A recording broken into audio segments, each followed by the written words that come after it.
जाते ही मीनू मौसी वहाँ पर आ जाती है। अरे बाप रे, ये सब क्या हो गया? मैंने तो चील को गलत पता बताया था। लगता है चील ने उन्हें ढूंढ लिया और पकड़कर यहाँ से ले गया।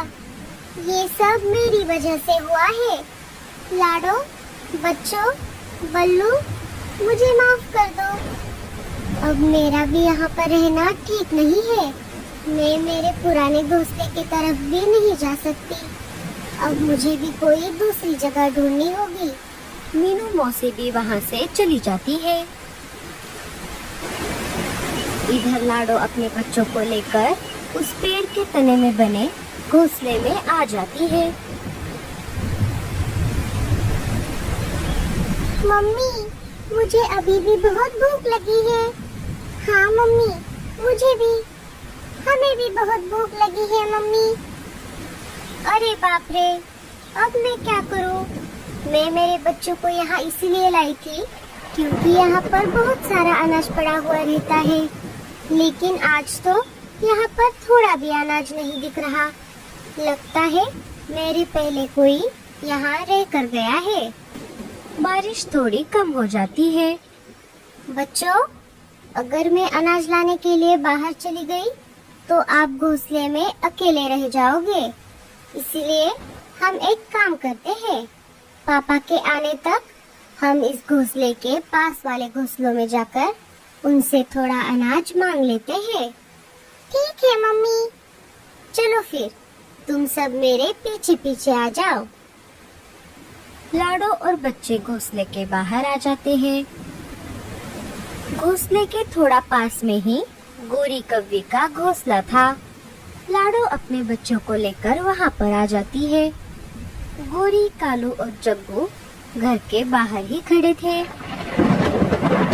देखो ना मम्मी, ये बच्चे कितने गंदे हैं। बहन जी, मेरे बच्चे बहुत भूखे हैं और इनके पापा अनाज लाने के लिए बाहर गए हैं। उनके अनाज लेकर वापस आने तक क्या आप थोड़ा अनाज मेरे बच्चों को दे सकती हो? क्या क्या कहा? अनाज? क्यूरी भिखमंगी, अनाज क्या ऊपर से आसमान से टपकता है जो मैं तुझे ऐसे ही अनाज दे दूं? अनाज जमा करने के लिए कितनी मेहनत लगती है। अरे गोरी, ये तुम क्या बोल रही हो? तुम्हें अनाज नहीं देना तो मत दो, लेकिन इस बेचारी को अनाप शनाप तो मत बोलो। आप चुप रहो जी। मुझे इन भिखारियों की आदत अच्छी तरह से पता है। बहन जी, आपको अनाज नहीं देना तो मत दो, और मैं कोई भिखारी नहीं हूँ। मैं तो बस आपसे मदद मांग रही थी। चलो बच्चों, हम यहाँ से चलते हैं। अरे रुक जा चिड़िया, मैं एक काम करती हूँ, इसके बच्चों को कल रात की बासी खिचड़ी दे देती हूँ। वैसे भी वो मैं फेंकने वाली थी। गोरी घर के अंदर जाकर वो बासी खिचड़ी लेकर आती है और बच्चों के सामने रख देती है। भूख की वजह से बच्चे उस खिचड़ी को खाने ही वाले थे कि तभी लाडो बच्चों को रोक लेती है। अरे रुक जाओ बच्चों, इसे मत खाओ। ये खिचड़ी बासी है, इसे खाकर तुम सब बीमार पड़ जाओगे। बहन जी, ये तो गलत बात है। अगर आप किसी का अच्छा नहीं कर सकते तो किसी का बुरा भी नहीं करना चाहिए। अरे अरे, देखो तो, भलाई का तो जमाना ही नहीं रहा। एक तो इन्हें फोकट में अनाज दो और ऊपर से इनकी बातें सुनो। क्यूरी, अब क्या मैं तुझे 5 स्टार होटल से खाना ला कर दूं? चल चल चल जा यहाँ से। चलो बच्चों, हम यहाँ से चलते हैं। लाडो अपने बच्चों को लेकर वहाँ से चली जाती है। थोड़ी देर उड़ने के बाद लाडो और बच्चे रानू चिड़िया के घोंसले के बाहर आ जाते हैं। रानू अपने घोंसले की मरम्मत कर रही थी। वो लाडो और बच्चों को देखकर उनके पास आ जाती है। अरे तुम कौन हो चिड़िया? लाडो सारी बात रानू चिड़िया को बता देती है। अनाज के बदले में मैं आपके घर का कोई भी काम कर दूंगी। बस मेरे बच्चों को अनाज खिला दो। कोई बात नहीं चिड़िया, तुम्हें कुछ भी काम करने की जरूरत नहीं है। मैं ऐसे ही तुम्हारे बच्चों को अनाज खिला दूंगी। अरे मम्मी, इन बच्चों को अनाज दे दो। रानू की माँ बच्चों को अनाज दे देती है। बच्चों को अनाज खाता हुआ देख लाडो की आंखों में आंसू आ जाते हैं। चिड़िया, तुम भी अंदर जाकर थोड़ा सा अनाज खा लो।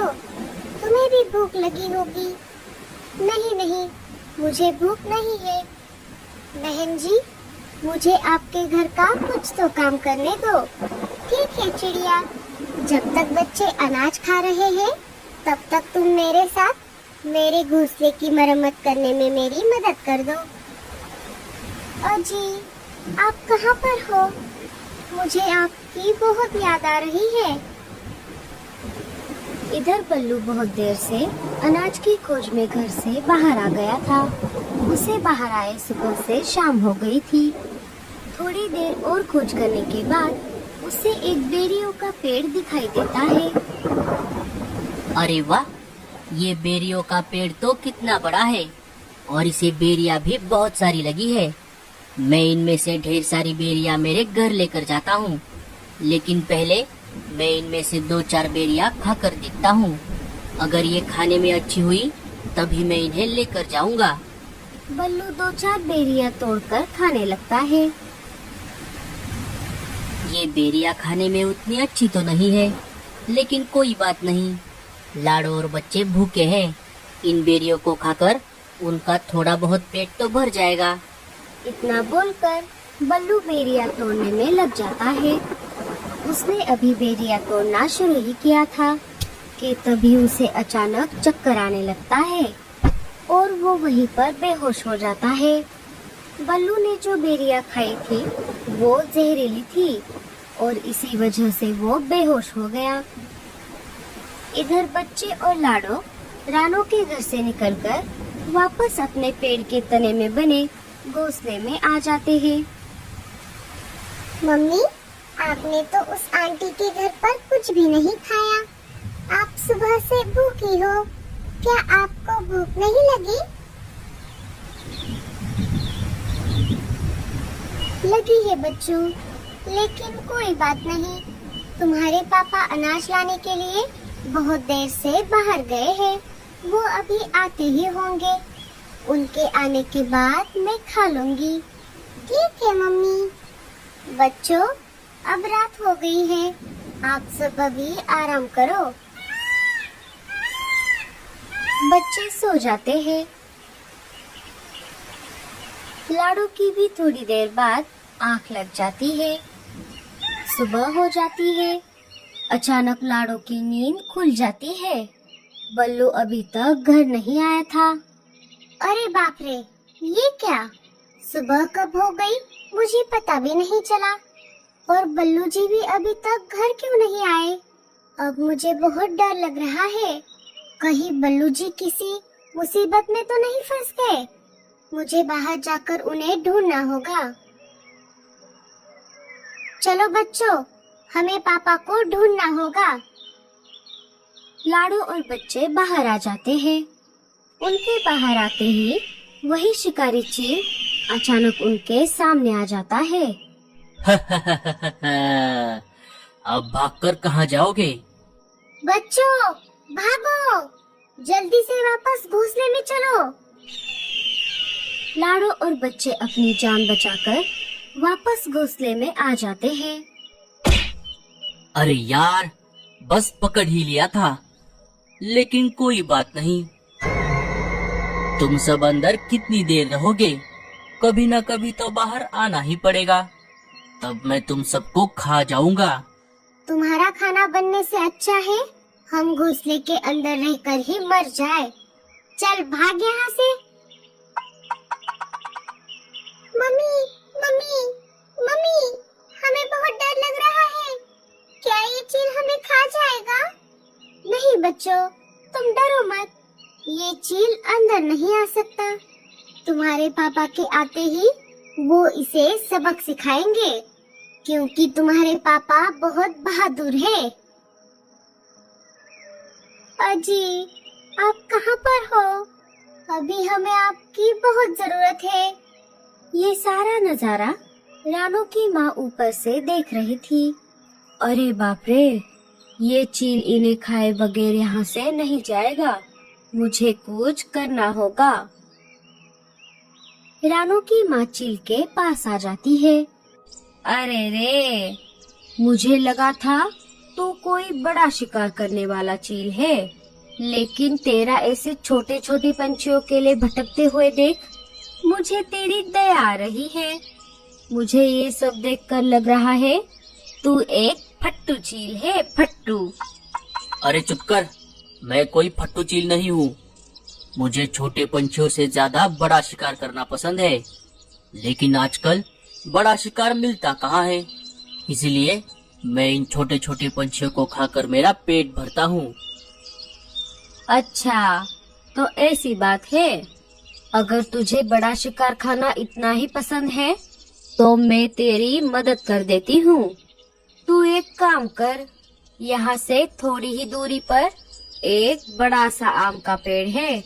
इस तेज बारिश और तूफान की वजह से उस पेड़ की एक बड़ी डाली टूटकर उस पेड़ के नीचे से गुजरते हुए एक बड़े से खरगोश के ऊपर गिर गई है। उससे वो बेचारा मर गया है।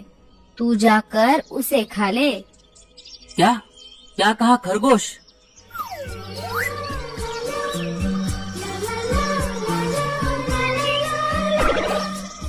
खरगोश का मांस तो कितना बढ़िया और नरम होता है। मुझे खरगोश खाए कितने महीने हो गए। अरे क्या हुआ? तू कहाँ खो गया? अब जल्दी से जा, नहीं तो कोई और शिकारी पंछी उसे खा लेगा। हाँ हाँ, मैं अभी जाता हूँ। इनका बाहर आने का इंतजार करते करते